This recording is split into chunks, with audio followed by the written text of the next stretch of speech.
بسم اللہ الرحمن الرحیم. ناظرین السلام علیکم. میں ہوں آپ کا میزبان صابر شاکر. تازہ ترین خبروں، اطلاعات اور تبصروں کے ساتھ پاکستان کے حالات و واقعات اور سیاسی صورتحال کے بارے میں انتہائی اہم نوعیت کی بریکنگ سٹوریز آپ کے ساتھ شیئر کرتے ہیں. اسلام آباد ہائی کورٹ کے جسٹس سردار اعجاز اسحاق خان صاحب نے کل وزیر اعظم شہباز شریف اور ان کی کابینہ کو توہین عدالت کے نوٹس جاری کر دیے ہیں اور تمام فریقین کو کہا ہے کہ 2 ہفتے تک اپنا جواب داخل کریں. اور اس کے ساتھ ساتھ جو کورٹ آرڈر آیا ہے وہ بہت ہی سخت ہے، بہت ہی سخت لکھا ہوا ہے، کیونکہ ابھی تک دبنگ اور دلیر اور آزاد ججز موجود ہیں. جسٹس سردار اعجاز اسحاق صاحب بھی انہی 5 آنریبل ججز میں شامل ہیں جو مسلسل انصاف طلب کر رہے ہیں اور سپریم کورٹ آف پاکستان کا دروازہ کھٹکھٹا رہے ہیں کہ عدلیہ کو تباہی سے بچایا جائے اور عدلیہ کو مزید مسمار نہ کیا جائے، انسانی حقوق کا خیال رکھا جائے، آئین، قانون اور جمہوریت کو ملحوظ خاطر رکھا جائے. لیکن ان آنریبل ججز کو ڈیمولش کرنے کے لیے، منہدم کرنے کے لیے امپورٹ کیے گئے کچھ آنریبل ججز دوسری ہائی کورٹ سے اور کچھ ڈائریکٹ ریکروٹ کیے گئے. اب جو پس پردہ اب معاملہ یہ چل رہا ہے کہ ان ججز کو کام نہیں کرنے دیا جا رہا، اور جو قائم مقام پہلے چیف جسٹس تھے اور مکمل بن گئے ہیں جسٹس ڈوگر صاحب، وہ کام نہیں کرنے دے رہے اور وہ ایسے غیر آئینی اور غیر قانونی اقدامات اور رکاوٹیں کھڑی کر رہے ہیں کہ آپ تصور بھی نہیں کر سکتے، اور یہ پہلے کبھی اس طرح ہوتا نہیں تھا. کل آرڈر جو پاس ہوا اس میں معاملہ ہے ڈاکٹر عافیہ صدیقی کا. امریکہ میں وہ قید ہیں اور ان کو پاکستان لانے کے لیے مسلسل کوششیں ہو رہی ہیں، اور سینیٹر مشتاق احمد صاحب ہیں، وہ بھی عدالت میں پیش ہوئے اور ان کے وکیل بھی عدالت میں پیش ہوئے. اور اس موقع پہ جسٹس سردار اعجاز اسحاق صاحب نے کہا کہ چھٹیاں ختم ہونے کے بعد پہلے ورکنگ ڈے پر کیس کی آئندہ سماعت ہوگی. اور اس کے ساتھ ساتھ انہوں نے کہا کہ جسٹس سردار اعجاز اسحاق نے کہ جج اگر چاہے بھی تو چھٹیوں میں کام نہیں کر سکتا. میری چھٹیاں آج سے شروع ہوئی تھیں، یعنی کہ جبری رخصت. وہ انہوں نے کہا کہ گرمیوں کی چھٹیوں میں جبری رخصت پہ بھیج دیا جاتا ہے کہ جبکہ جج ہم کام کرنا چاہتے ہیں اور ہمیں نہیں کرنے دیا جا رہا، اس لیے کہ آزاد، دبنگ، دلیر ججز کام کریں گے تو یہ جو جعلی سرکار ہے اس کا کام خراب ہوگا. اس لیے انہوں نے کہا کہ جج اگر چاہے بھی تو چھٹیوں میں کام نہیں کر سکتا. میری چھٹیاں آج سے شروع ہوئی تھیں. میں نے فوزیہ صدیقی کیس دیگر کیسز کے ساتھ آج مقرر کیا تھا. مجھے جمعرات کو بتایا گیا کہ کاز لسٹ جاری نہیں ہوگی جب تک کاز لسٹ میں تبدیلی نہیں کی جاتی. میں نے پرسنل سیکرٹری سے کہا کہ آپ کاز لسٹ کے حوالے سے چیف جسٹس کو ایک درخواست لکھو. چیف جسٹس کو درخواست پر دستخط کرنے کے لیے 30 سیکنڈ بھی نہیں ملے. اور جسٹس سردار اعجاز اسحاق نے کہا کہ ماضی میں ججز کا روسٹر مخصوص کیسز کے فیصلوں کے لیے استعمال ہو چکا ہے، اور فوزیہ صدیقی پاکستان کی بیٹی ہے، اپیل سپریم کورٹ میں مقرر ہے، اور جج چھٹی کے دن عدالت میں انصاف فراہم کرنے کے لیے بیٹھنا چاہتا ہے. ایک بار پھر ایڈمنسٹریٹو پاور کو جوڈیشل پاور کے لیے استعمال کیا جا رہا ہے. یعنی وہ کہتے ہیں کہ میں انصاف دینا چاہتا ہوں، میں مقدمات سننا چاہتا ہوں، اور باقی جو آنریبل ججز ہیں وہ بھی چھٹیوں میں مقدمات سننا چاہتے ہیں، لیکن ان کو جبری رخصت پر بھیجا جاتا ہے اور انہیں کہا جاتا ہے کہ آپ کیس نہیں سن سکتے. اور یہ سب کچھ ہو رہا ہے. اس کے ساتھ انہوں نے کہا کہ انصاف کو شکست کا سامنا نہیں کرنے دوں گا. یہ بھی انہوں نے کہا ہے کل. اور انہوں نے کہا کہ میں انصاف کو کم از کم شکست کا سامنا نہیں کرنے دوں گا، اور ہائی کورٹ کی عزت کو برقرار رکھنے کے لیے میں اپنی جوڈیشل پاورز کا استعمال کروں گا. اور روسٹر تبدیل کرنے کے حوالے سے پرسنل سیکرٹری نے بتایا کہ میں نے پرسنل سیکرٹری کو کہا کہ چیف جسٹس کو خط بھیج دو، کیونکہ آئندہ چند کیسز مقرر تھے. آج چند کیسز مقرر تھے. جسٹس سردار اعجاز اسحاق نے کہا کہ رپورٹ بھی نہیں آئی اور توہین عدالت کی کارروائی بھی پھر میں شروع کروں گا، کیونکہ فوزیہ صدیقی کیس میں ایک وضاحت مانگی ہوئی ہے وفاقی حکومت سے، وزیر اعظم سے اور کابینہ سے کہ وہ بتائیں کہ کیوں ڈاکٹر فوزیہ صدیقی کی رہائی میں وہ فریق نہیں بننا چاہتے، اور یہ وجوہات بتائیں. وجوہات کیا ہیں؟ تو وہ وجوہات نہیں لکھی جا رہی، نہیں بتائی جا رہی عدالت کو. تو وکیل عمران شفیق نے کہا کہ اگر حکومت نے اسٹے لینا ہوتا تو ابھی بینچ بھی بن جاتا. ہمیں معلوم ہے کہ ہائی کورٹ کیسے چل رہی ہے. آپ کا آرڈر موجود ہے. کیس آپ کی عدالت میں آج مقرر ہے. جسٹس سردار اعجاز اسحاق صاحب نے کہا کہ معلوم نہیں ابھی تک آپ کا کیس کیسے سپریم کورٹ میں نہیں لگا. اور انہوں نے کہا کہ وکیل نے کہا کہ سپریم کورٹ میں کیس نہیں لگے گا کیونکہ وہاں جسٹس منصور علی شاہ موجود ہیں. کیس تب لگے گا جب ججز کا روسٹر تبدیل ہو جائے گا.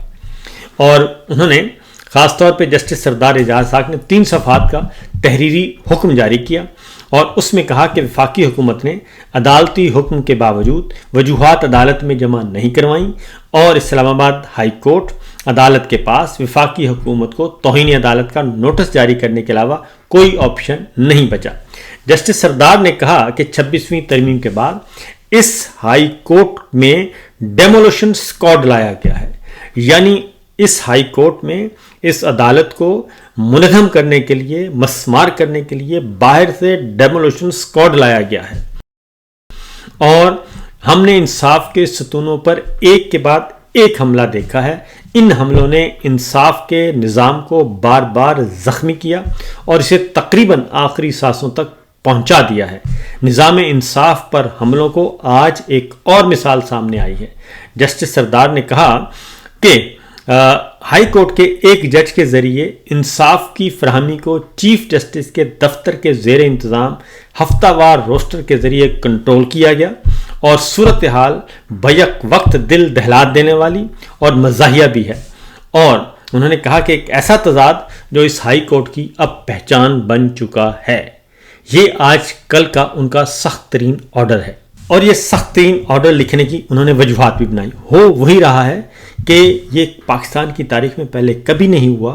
مارشل لا میں بھی ایسا نہیں ہوتا تھا کہ اس طریقے سے ہائی کورٹس کو سپریم کورٹس کو کام ہی نہ کرنے دیا جائے اور ان کو تمام عدالتوں کو منہدم کر دیا جائے. اب مسئلہ کیا ہے؟ مسئلہ صرف ایک ہی ہے کہ اس جعلی نظام کو کیسے بچایا جائے اور وہ بچ نہیں رہا. اب آگے بڑھتے ہیں. یہ تو آپ کو میں نے بتا دیا.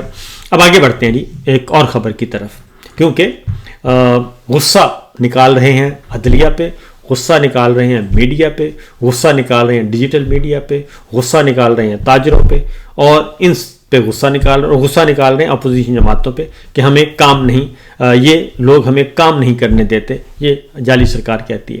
جبکہ سچویشن یہ ہے. ایک اور چونکا دینے والی خبر ہے, برطانیہ سے ہے. برطانیہ کا اخبار ہے ٹیلی گراف.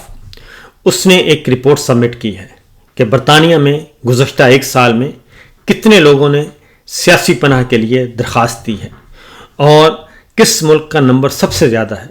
تو اس میں جو نمبر سامنے آئے ہیں وہ پاکستان کا نمبر سب سے زیادہ ہے. اور پچھلے سال یہ نمبر اسائلم اپلیکیشنز ہیں اور یہ رینڈنگ ہے مارچ 2025 تک, یعنی 1 سال.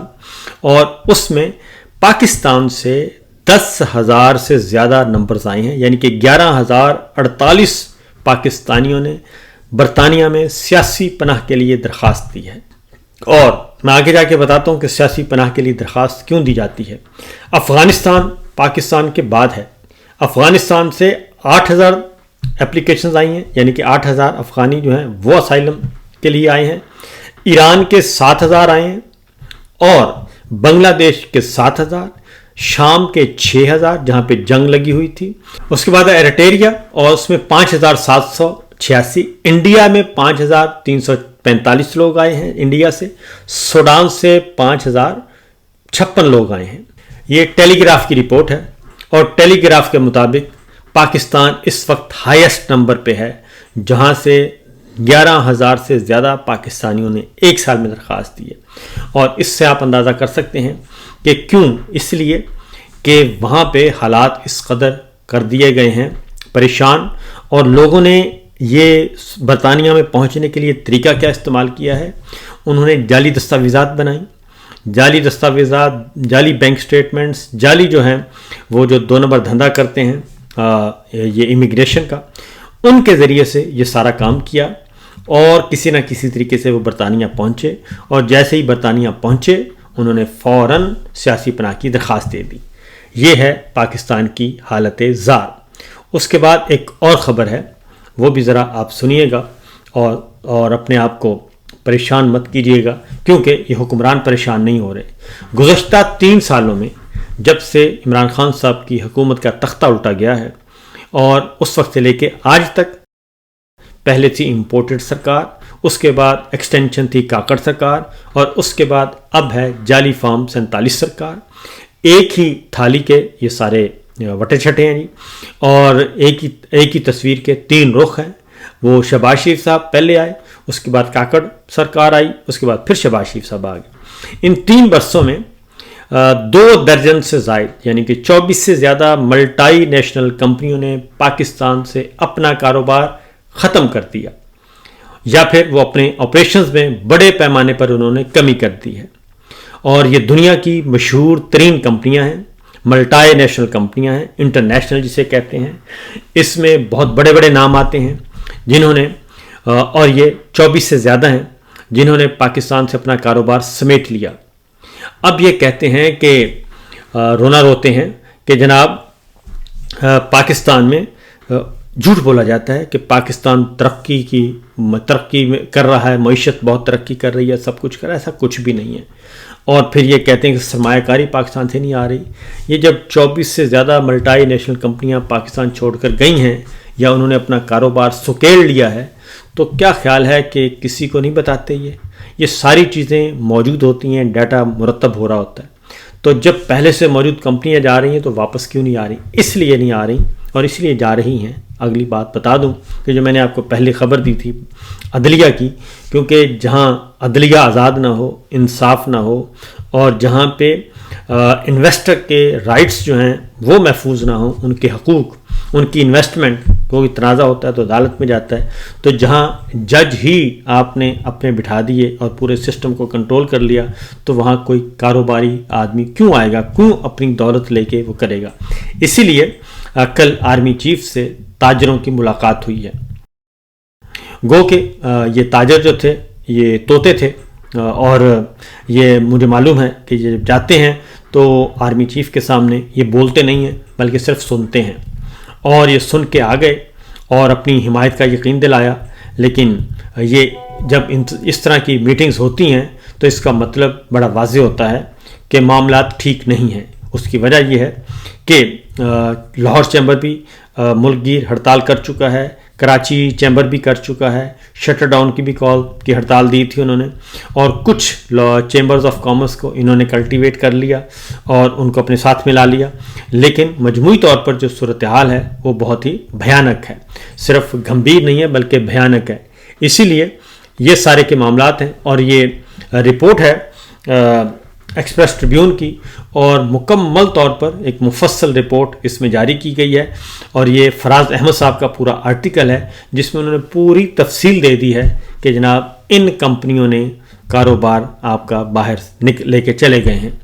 تو وہ SIFC جو انویسٹمنٹ لانی تھی جس کے روح رواں جناب فیلڈ مارشل ہیں، وہ کہاں ہے، اس سے کیا نتیجے نکلے، ابھی تک کسی کو کچھ پتہ نہیں ہے۔ اور ایک اور خبر بھی بتا دوں کہ مزمل اسلم صاحب ہیں اور بہت صحیح بات کرتے ہیں فیکٹس کے مطابق۔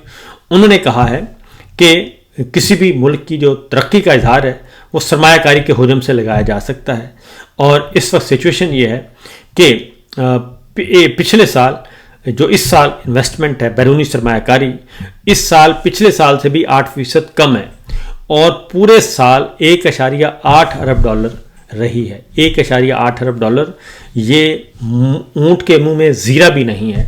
یہ ہے سچویشن۔ چائنا کی 60 ارب ڈالر کی سرمایہ کاری تھی، اور یہ پچھلے پورے ایک سال میں صرف 1.8 ارب ڈالر کی سرمایہ کاری، جبکہ 24 سے زیادہ کمپنیاں آپ کی باہر جا چکی ہیں، اور جو پاکستانی وطن چھوڑ کر گئے ہیں اور ان کی تعداد لاکھوں میں ہے، 3.3 ملین 33 لاکھ ہے، وہ جاتے ہوئے 50 ارب ڈالر لے کر گئے ہیں پاکستان سے۔ یہ ہے سچویشن، یہ ہے صورتحال۔ تو اس لیے جناب اپنے گروبانوں میں جھانکیں اور اپنے آپ کا جائزہ لیں کہ آپ کر کیا رہے ہیں۔ پاکستان جل رہا ہے۔ اجازت دیجیے، اللہ حافظ۔